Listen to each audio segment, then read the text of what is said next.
বিক্ষোভ নির্বাচন কমিশনের বিরুদ্ধে বিক্ষোভ। নির্বাচন কমিশন সাধারণ মানুষের উপর যে অত্যাচার করছে তার প্রতিবাদে সাধারণ মানুষ আজ রাস্তায় নেমেছে। এই আমাদের বুথে 475 জনের আগে ডকুমেন্ট সব ভেরিফিকেশান করে দেওয়ার পরেও বিএলও দাদা হচ্ছে সব কমপ্লিট করে দেওয়ার পরেও আবার 475 জনের জন্য হিয়ারিংয়ে নাম এসে, তার মধ্যে 2002 সালে যাদের নাম আছে তাদেরও নাম এসে 80 বছর 70 বছর 75 বছর বয়স্ক ব্যক্তিদেরও নাম আছে। প্রথমে নির্বাচন কমিশন বলেছিল 2002 সালে যাদের নাম আছে তাদের কোনো ডকুমেন্টস লাগবে না। তারপরে যাদের বাবা মা দাদা দাদি নানা নানি যারা ডকুমেন্টস সাবমিট করবে যাদের মানে প্রয়োজনীয় দিয়ে তাদেরও কোনো ডকুমেন্টস লাগবে না। এখন দেখা যাচ্ছে সবারই ডকুমেন্টস লাগছে এবং তাদের বিডিও অফিসে হয়রানি করছে ডেকে। এই তার প্রতিবাদে এই বিক্ষোভ। আমাদের এখানে 900 ভোটার, তার ভিতরে 475 জনের হেয়ারিংয়ের নোটিশ করেছে। এমন ভোটারের নোটিশ দিয়েছে তাদের 2টো সন্তান 3টে সন্তান, বলছে যে তাদের 6টা সন্তান। আন্দোলন এটা আপনারা কি বলতে চাইছেন, কি চাইছেন? আমরা চাইছি এসআইআর হোক, এসআইআর এর মতন করে হোক, সাধারণ মানুষের এই ভোগান্তি না করে। যাদের হচ্ছে 2002 সালে নাম আছে, যাদের 2002-এ নাম আছে, এখন দেখা যাচ্ছে তার কোনো পদবি চেঞ্জ হয়েছে কি মিডিল কোনো কিছু চেঞ্জ হয়েছে, সেটা তো নির্বাচন কমিশন 8 নম্বর ফর্ম দিয়ে দেওয়ার পরেই চেঞ্জ হয়েছে। তারপরেও নির্বাচন কমিশনের এই হেনস্থা।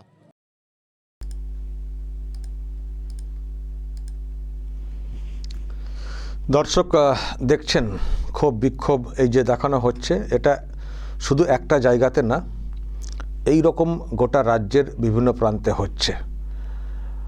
এখন এটা স্বতঃস্ফূর্ত হচ্ছে না করানো হচ্ছে সেটা অন্য প্রশ্ন, কিন্তু রাজ্য জুড়ে যে একটা ক্ষোভ তৈরি হয়েছে নির্বাচন কমিশনের প্রতি এসআইআরকে ঘিরে, সেটা কিন্তু পরিষ্কার।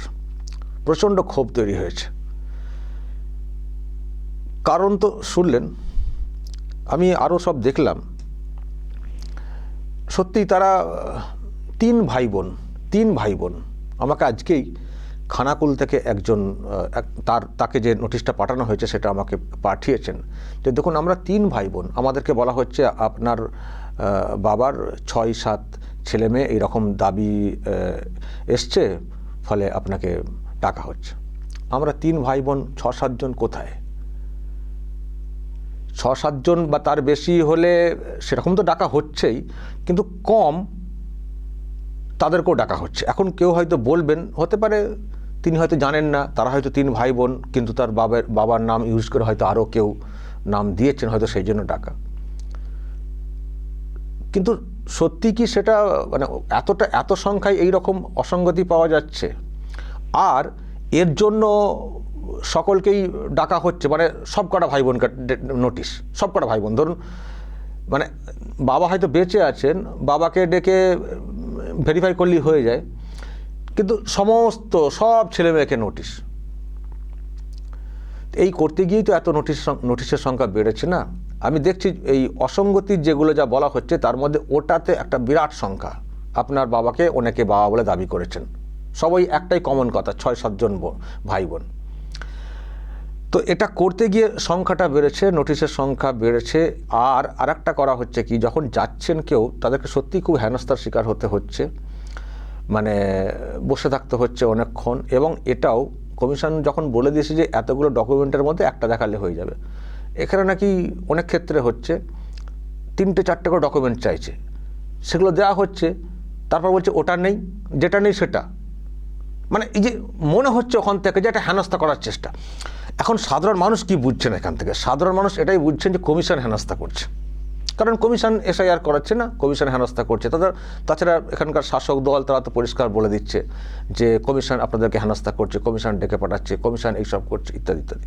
তো মানুষের মনে ধারণা তৈরি করে দেওয়া হয়েছে, সত্যিই কমিশনের আন্ডারেই কাজ। কিন্তু বিষয়টা কি, আমি আগের দিনে 2 দিন আগে কথাটা বলেছি, বিষয়টা অ্যাকচুয়ালি কি আমি দর্শক আজকে বলবো। যা দেখতে পাচ্ছি এই যে এসআইআর পর্ব না, এটা অ্যাকচুয়ালি কমিশন তথাকথিত কমিশন, যারা কমিশনে সত্যিই সেই ধরনের লোকজন আছেন তাদের হাত থেকে বেরিয়ে গেছে। এমনিতেই তো কমিশন কাদেরকে নিয়ে কাজ করে? কমিশন কাজ করে সংশ্লিষ্ট রাজ্যের রাজ্য সরকার যারা কর্মচারী তাদেরকে নিয়ে কমিশন কাজ করে ডেপুটেশনে। অ্যাকচুয়ালি কমিশনের নিজস্ব স্টাফ না, কিন্তু কেন্দ্রের স্টাফ বা এরকম না, কিন্তু যে রাজ্যে মানে কমিশন কোনো কাজ করে, মানে কোনো রাজ্যে সেখানকার সরকারি কর্মচারী যারা আছেন তাদেরকেই কমিশন নেয়, তাদেরকে দিয়ে কাজ করে। বলা হয় তারা কমিশনের লোক, কিন্তু তারা রাজ্য সরকারের লোক। তো এবার কী হচ্ছে বিষয়টা, দেখতে কমিশন, কাজ অ্যাকচুয়ালি রাজ্য সরকারের যারা কর্মচারী তারা করছেন। আর এখানকার সরকারের যিনি প্রধান আছেন তাকে তো দেখেছেন, তিনি এই মানে তাদের কর্মচারীদেরকে কীভাবে ইউজ করেন। যখন কমিশন কারো বিরুদ্ধে কোনো অ্যাকশান নেওয়ার চেষ্টা করে তখন একেবারে রুখে দাঁড়ান, আমার কর্মচারী। তার মানে কি? তার মানে নিজেই প্রমাণ করে দিচ্ছেন যে ওনারা কমিশন হয়ে কাজ করতে পারেন বটে, কিন্তু আমার নিয়ন্ত্রণে। তাই যখন কোনো গাফিলতি ভুলভ্রান্তি কমিশনের উপরের লোকেরা দেখে যখন ব্যবস্থা নেওয়ার কথা ভাবেন তখন ব্যবস্থা নিতে দেওয়া হয় না। অথচ ইনারাই আবার কমিশন এই করাচ্ছে, কমিশন সেই করাচ্ছে, কমিশন এই নাম বাদ দিয়েছে। আর যখনই যিনি নাম বাদ দিয়েছেন কোনো বিএলও বা তার উপরের অফিসার, যখনই অ্যাকশান নেওয়ার কথা বলছে কমিশন, তখনই অ্যাকশান নিতে দেবো না। তার মানে যত গণ্ডগোল, যত এগুলো এখান থেকে হচ্ছে, রাজ্য সরকারের যারা কর্মচারী তাদের মাধ্যমে হচ্ছে। সব কিন্তু ওনারা জানেন যে এখান থেকে সব কিছু হচ্ছে, কিন্তু কমিশনকে ওনারা দোষারোপ করছে বা কমিশন সম্পর্কে ওনারা বলছেন। এখন এখানে কি হচ্ছে দর্শক, আমি কেন বলছি যে হাত থেকে বেরিয়ে গেছে পুরোপুরি কমিশনের, কারণ এই যে যাদেরকে দিয়ে কমিশন কাজটা করায়, এই রাজ্য সরকারের যারা কর্মচারী, এদেরকে কোথাও একটা ইনস্ট্রাকশন দেওয়া হয়েছে যে আপনারা ম্যাক্সিমাম নোটিশ পাঠান। মানে অসঙ্গতি দেখলেই তো নোটিশ পাঠাতে বলা হয়েছে, তো কমিশন মানে নোটিশ না, মানে চেক করতে বলা হয়েছে। তো আপনারা অসঙ্গতি, নাম বানান ভুল ইত্যাদি বা আরও কিছু অজুহাত দেখিয়ে যত পারেন আপনারা নোটিশ পাঠান। এটা হচ্ছে শাসকের কোথাও একটা অঙ্গুলি হেলন রয়েছে, সেই জন্য দেখবেন এত সংখ্যাতে নোটিশ। এই যে বলা হচ্ছে না আমাদের এখানে এত নোটিশ পাঠানো হচ্ছে, আমরা এত কিছু দিয়েছি, এত নোটিশ পাঠানোর তো কথা না। তো কমিশন পরিষ্কার বলে দিয়েছিল যে অসঙ্গতি যেগুলো হবে সেই অসঙ্গতি দূর করার জন্য যাদের লিঙ্ক আছে 2002-এর সঙ্গে, সেগুলো লোকালে যারা আছেন বিএলও তারা ঠিক করে নেবেন। তারা দরকার হলে আরও 2বার করে যাবেন বাড়ি, তারা ঠিক করে নেবেন। যদি তারা সিদ্ধান্ত নিতে না পারেন তাদের তরফ থেকে, তাদের সেই এর মধ্যে পড়ে না, তখন তারা রেফার করবেন যে ইনাকে হিয়ারিংয়ে ডাকা হোক, তখন হিয়ারিং। কিন্তু এটা কি হচ্ছে, চার্টে নোটিশ, চার্টে হিয়ারিং, চলো সব লাইনে দাঁড়িয়ে পড়ো। এতে করে কি হচ্ছে, এতে করে যেটা হচ্ছে মানুষের মধ্যে ক্ষোভ তৈরি হচ্ছে, আর সেই ক্ষোভটাকে কমিশনের দিকে ঘুরিয়ে দিয়ে তৃণমূল কংগ্রেস ফায়দা তোলার চেষ্টা করছে। আবার জানেন তো সুপ্রিম কোর্টে আজকে হিয়ারিং হয়েছে, সুপ্রিম কোর্ট থেকে কিছু ডিরেকশন এসছে। এসআইআরে তথ্যগত অসঙ্গতি কাদের তালিকা প্রকাশ করতে হবে কমিশনকে, তালিকা প্রকাশ করতে বলেছে, নথি জমা দিতে হবে রসিদও। দেখুন তালিকা প্রকাশ, এটা তো দেখছি তৃণমূল কংগ্রেস খুব লাফাচ্ছে, আমরা এটা চেয়েছিলাম, কিন্তু এটা বিরাট কিছু না। তালিকা প্রকাশ তো করা কি না করা কি একই, তো নোটিশ যাওয়া মানে তো তার নাম তো তালিকাতে আছেই, অসঙ্গতি তালিকায়। আর নোটিশ যেটা পাঠানো হচ্ছে সেখানে তো লিখে দেওয়া হচ্ছে তো কারণটা কি, কিন্তু কারণটা নিয়ে গণ্ডগোল আছে, কিন্তু কারণটাকে লিখে দেওয়া তো হচ্ছে। ফলে এতে লাফানোর কিছু নেই যে তালিকা পঞ্চায়েতে, শুনছি যে পঞ্চায়েতে এতে প্রকাশ করতে হবে, তালিকা প্রকাশের 3 দিনের পর থেকেই সব কি হিয়ারিং শুরু করতে হবে 10 দিনের মধ্যে, আরও লোকালি হিয়ারিং করা যায় কিনা সেটা করতে বলা হয়েছে। তো এতে লম্পজম্প অতিরিক্ত হওয়ার কোনো কারণ নেই। তৃণমূল কংগ্রেস এটাকে বিরাট জয় দেখছে। এই জয়ের আমি কিছু মাথা খুঁজে পাচ্ছি না। হ্যাঁ, একটা মাথা খুঁজে পাচ্ছি, জানি না তৃণমূল কংগ্রেস এরকম কিছু ভাবছে কিনা, যে যেহেতু হিয়ারিংয়ের ব্যাপারটা লোকালি আরও জায়গায় করতে বলা হয়েছে, সেখানে হিয়ারিংটা হলে তাদের সুবিধাটা হবে কিনা, আরও মানুষের ব্রেন ওয়াশ করতে, আরও কিছু মানে অসঙ্গতি থাকা সত্ত্বেও তালিকাভুক্ত করে দিতে, এই জায়গাটা নিয়ে ওনারা ভাবছেন কিনা সেটা অন্য একটা বিষয়।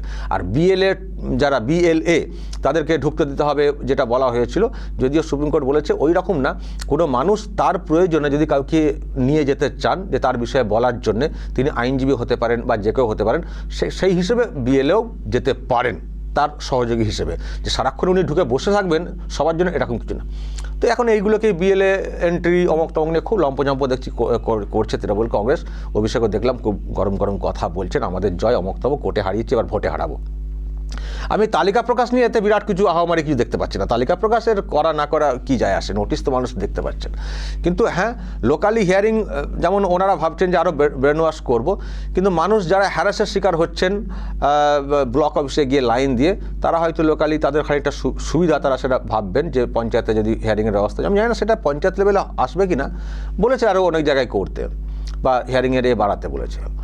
তো যাই হোক, এটাতে তৃণমূল কংগ্রেসের ওই সুবিধাটা হবে যে যদি একেবারে লোকালি কিছু হিয়ারিং পর্ব হয়, তাহলে ওই আরও ব্রেন ওয়াশ, আরও মানুষকে খ্যাপানো বা বোঝানো, দেখো তোমার নামটা কিন্তু বাদ দিতে হচ্ছিল। যেমন আজকে অভিষেক বলেছেন 1 কোটি লোকের নাম বাদ দেওয়ার প্ল্যানিং করেছিল, আজকে বিরাট জয় পেলাম। নাম বাদ দেওয়ার প্ল্যান করে কি হয়ে যায়? মানুষ কি সব বোকা নাকি? তার নথিপত্র জমা তারা দিতে পারেন না? সব হয়। আসলে এই ন্যারেটিভটা তৃণমূল কংগ্রেস প্রথম থেকে করে আসছে এসআরটাকে গুলিয়ে দেওয়ার জন্য, এবং সেটা করতে করতে করতে করতে সত্যিই কিন্তু এখন যেটা মনে হচ্ছে আমার, সত্যিই কিন্তু গুলিয়ে দিয়েছে এসআইআর পর্বটাকে, গুলিয়ে দিয়েছে তৃণমূল কংগ্রেস। দেখবেন মানুষের মধ্যে একটা ক্ষোভ তৈরি করে দিয়েছে, র্যান্ডাম নোটিশ পাঠিয়ে একটা অন্যরকমের একটা ন্যারেটিভ তৈরি করতে পেরেছে কমিশনের বিরুদ্ধে, এই সব করেছে, করে এখন এমন অবস্থা। এবার যেভাবে বাকি পর্বটা রয়েছে, আমার যেন কোথাও মনে হচ্ছে দর্শক আপনারা যেটা দেখেছিলেন যে ওই খসড়া তালিকা যেটা প্রকাশ পেয়েছিল 58 লক্ষ বাদ, আমি তো যা দেখতে পাচ্ছি মানে যেভাবে গুলিয়ে দিয়েছে কার্যত তৃণমূল কংগ্রেস এটাকে, সংখ্যাটা আমার মনে হয় 58 থেকে 53-তে নেমে যাবে, বাড়বে তো নাই, মানে 58 থেকে 53-তে যদি নেমেও যায় আমি অবাক হব না, মানে পুরোটা গুলিয়ে দিয়েছে তৃণমূল কংগ্রেস। এটা খুব দুর্ভাগ্যের। এটা তৃণমূল কংগ্রেস তার বাহাদুরি ভাবতে পারে, কিন্তু এটা আমরা বলি সাধারণ মানুষ হিসেবে এটা খুব দুর্ভাগ্যের। আর বলতে পারি আমরাও অপারক, পেরে ওঠা যাচ্ছে না। চোখের সামনে এত কিছু দেখতে পাচ্ছি, এত অনিয়ম, এত বেনিয়ম, এত দুর্নীতি, এত কিছু, তবুও তারাই গলাবাজি করে চলেছেন, তারাই অনিয়মের বিষয়ে প্রভাব খাটিয়ে চলেছেন। জানি না তাদেরই জয় হবে কিনা ভোটেতে, এবং সেটা তো খুব খুব কালো দিন হবে বাংলার মানুষের জন্য, সেটা বলতে পারি। খুব কালো দিন দেখতে পাচ্ছি আমি। আর যারা বিরোধী দল এখানে আছে, যারা নেতারা আছেন, বিশেষ করে বিজেপি, তাদেরকে বলবো তারা একটু এই বিষয়টা একটু দেখুক। এই যে মানুষকে এতটা হ্যারাসমেন্ট, মানে ব্লক অফিসে গিয়ে লাইন দিয়ে দাঁড়ানো, এর জন্য কিন্তু কমিশন দায়ী না, এটা বিজেপির লোকেদেরকেও বোঝাতে হবে।